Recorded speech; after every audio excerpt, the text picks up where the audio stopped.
Today we're harvesting some spinach. It's July 16th, and obviously this spinach has bolted, but I just wanted to show everybody how it's still very edible. I just picked a bunch yesterday and had it for my breakfast this morning.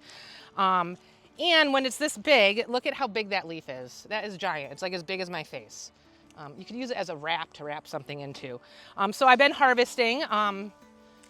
But yeah, so all the bottom leaves are a lot bigger, which I'll go for first. I think the top leaves might have, let's see. I mean, it still tastes incredible for being this big and bolted. So it's a great idea sometimes just to if you have the space, just let your stuff to go to bolt and you can harvest it a lot longer. And plus it's really, well, that one went to seed, but it's kind of pretty too. But I mean, there's a lot of spinach here. I'll probably harvest this for maybe another once or twice, and then we'll pull it. And then I'll probably add maybe some beans or some kind of greens for the rest of the summer in here.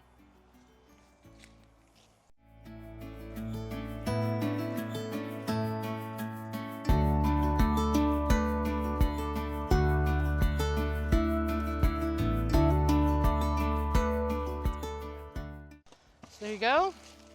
That is a lot of spinach. I mean, as we all know, when you cook it down, it's only gonna make maybe a cup and a half of spinach, but it's really good for you, so.